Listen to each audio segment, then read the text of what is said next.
Проект этот стартовал в нашей республике 5 сентября 2018 года. Прошло 4 года.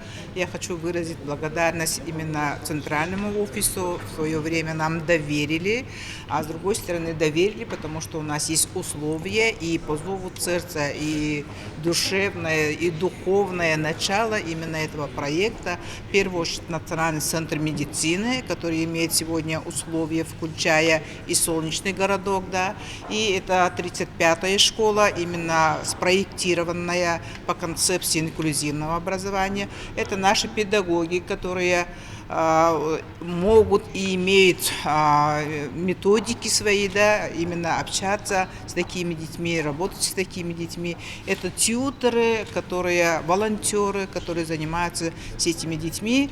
Сегодня то, что проходит межрегиональный семинар в городе Якутске, это глубоко символично, потому что этот год объявлен годом матери, да, а для матери это, конечно, самое главное счастье, это здоровый ребенок.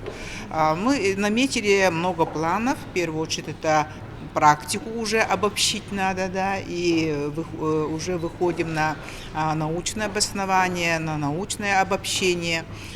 Будем вместе работать, сочетать госпитальную педагогику с этнопедагогикой. Это тоже очень важно, потому что для ребенка,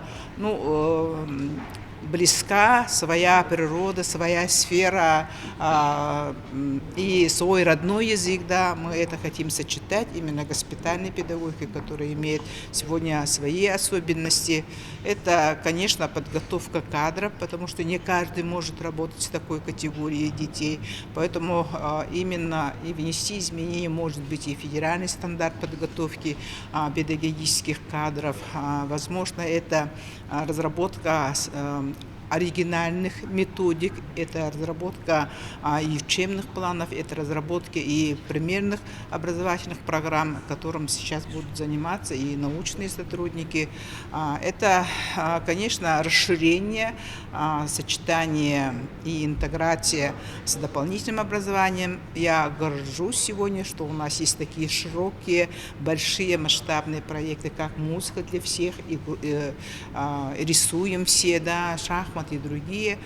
Есть у нас такие центры, которые могут быть доступны для наших детей, пусть даже включая, они адресованы для одаренных детей, и среди этих детей есть одаренные дети. Поэтому я думаю, что и фонд будущих поколений, и Малая академия наук не будут стоять в стороне и будут интегрироваться в эту программу. У нас есть статистика, сколько детей, да, в стационаре находится где-то около 50 детей. Это не только онкобольные дети, это дети и отделение травматологии.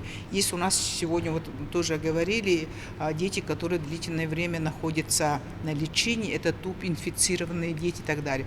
Эта методика может быть универсальной, даже включая наши труднодоступные отдаленные школы, наши малокомплектные школы. Универсальность есть, а с другой стороны, конечно, здесь специфика именно категории детей, которые болеют такой серьезной болезнью. Очень благодарна организаторам, руководителям проекта, что они приехали именно на месте помогать, смотреть и развивать этот проект. Благодарю всех за участие. И сегодня вот такой хороший семинар в таком пленарной части, да, а после обеда эта практическая часть будет и на базе Национального центра медицины, и на базе 35-й нашей школы.